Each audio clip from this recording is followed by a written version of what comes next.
You said, I'm all in. Were you really all in? Let me tell you what the cost of being all in is. Early mornings, late nights, being misunderstood, having very few friends, being your own cheerleader. Are you those things?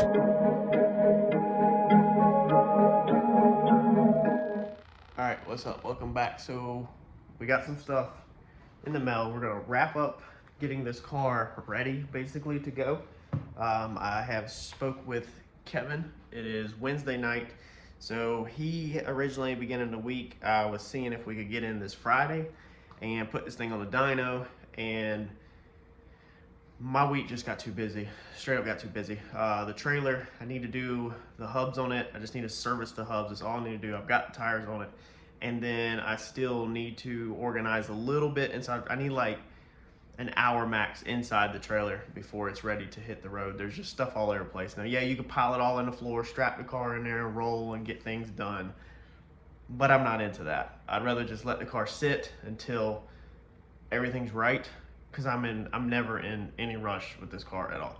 So I messaged Kevin back today and I was like, hey, you know what? Instead of rushing and getting this car on a dyno this Friday, I was like, let's just chill. I was like, he said the next available opening would be the 11th as far as Friday. I'm trying to shoot for Friday because I get off at 11 on Fridays, and I'm trying not to have to pull away from work. I really don't want to miss work. I'm the boss, I can do what I want, but I really enjoy my job, and I really don't want to miss work over the race car.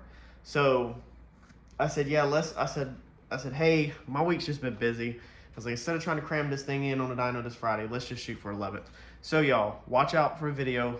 Car's going back to TKM on the 11th, 1 p.m. And Kevin's gonna clean this tune up. As long as nothing changes on Kevin's end, my end will be solid. So we'll get this thing, we'll have the trailer cleaned all up, ready to roll. We'll have all that good to go. And we'll have the car back together. Tonight, I'm going to try to get this pipe done. So I picked up a hole saw. 2-inch is going to be your inner diameter of this setup. So all I need to do is literally just drill this pipe out, bolt the other blow-off valve on here, and plumb it. So I got in the mail the push lock T-fittings. So we actually scored a deal on eBay. Now that I change stuff so much, I try to be more mindful now and order stuff in bulk. So I think for 20 bucks, I got 100 push lock. Man, come on. 100 push lock T-fittings. Man, so if anybody needs some T-fittings for 1/4-inch push lock line for your vacuum lines, let me know, because I've got 100 of them. But for 20 bucks, why would you not order 100 of them? This literally will be a lifetime for me and anybody around me, you know, that needs anything. And why would you not? So we're gonna bag a couple up, put them in the trailer, so we'll have a couple spares just in case you need to make something work. I don't know. There's no reason to have 100 at the house. We needed 1. I bought 100, so I have 99 extra T-fittings. But for 20 bucks, man, who cares if these things go bad? They're just so basic. I was blown away that I got that deal. But we're gonna get this drilled out and then plumb it. We need to do a T. We're gonna do another 90 off the other one. So both of these will have 90s off of them, and then they'll come into a T and then go from there. Originally, I was gonna put a T in one of these, but I decided against it. I decided to keep 90s so they can kind of roll like that together and then curve them in and shoot them straight out. So you'll see here in a minute. Let me get this cut. All right, so we got us a hole cut in there, but now we need to make sure we get all of these metal shavings out of here. Man, we probably should rinse this out or blow this out. I don't think we need to be putting metal shavings through our intercooler. So let's see here. What do I want to do? What do I want to do? Rinse it with water or flush it with air? I really like water, but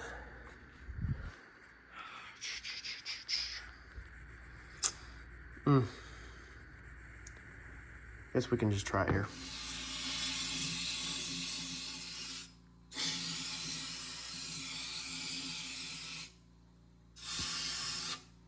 All right, it should be good enough. And when I wasn't holding the camera, I did turn it all around, all over the place. I love this compressor. This thing is super quiet. Come from Harbor Freight, California Air Tools, ultra quiet air compressor.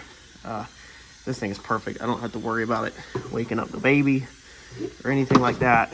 And it does decent for most small, decent hand tools. You know, I actually painted the front of this car, the tube work, if you recall. I did that with an airbrush gun, or a detail gun, I think it was. No, airbrush gun with that compressor. And then we've also used the grinder, the air grinder, in very small splurts with that air compressor. All right, so now let's put our O-ring back in here and find our blow-off valve. There's our blow-off valve. So let's get these annoying Allen bolts in. I hate freaking Allen bolts. The last one, this one I switched to, let's see here, flathead bolts from the hardware store. I went and matched the threads up. All I could get them in was flathead. Why do they look black? Oh, that must be from the belt, the blower, where we chunked the belt right here. You can see some of it built up near the heads of the screws. Interesting. We really need to clean this pipe up while it's out. But last time I got rid of all the Allen bolts because they're such a pain in the butt to get in when you can take a little wrench and bolt in normal ones. But we'll see if we can get these in this time. If not, back to the hardware store it's going to be to switch them to a hex head bolt. Because I'm actually not a big fan of the Allen head bolts. I think the hex head bolts are way easier to service overall with normal wrenches like that versus always having to have a stupid Allen wrench. And then if these things strip, you just have absolutely nothing to grab on, even vice versa. Whereas if you strip a hex head with the wrong wrench, at least you have a little bit of hex head left that wasn't stripped. Where did my O-ring go? Oh Lord, I think that's it. Yes. All right. Make sure the bottom of this is clean. And let's get that back on there like that. Let's index it though. I'm gonna turn it so that our port right here is closest to this one, so our lines will be clean. You think about that, the way you're indexing them. So our lines will be clean when they're running together. I think we're gonna go like that. That way we have room to get the T in there. All right, so we got it done. Not exactly center, but y'all don't tell nobody. I really should have measured from here to here, divided that by 2, subtract the distance here, and made the 2 lines equal. Y'all don't tell nobody that that T-fitting is not centered between the 2 blow-off valves, because that is not exactly acceptable work. Man, how bad is that gonna bother me? We're gonna let it ride. So we're all hooked back up. We got double blow-off valves, double the fun. Hopefully that's enough to get it out. Problem solved.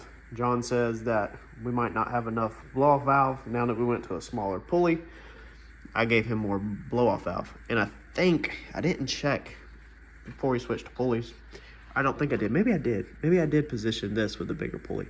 We should barely have enough room right there to go back with the bigger pulley if we wanted to. John said that the bigger pulley might actually work amazing on no prep back at a track where you don't want quite as much power compared to the little one.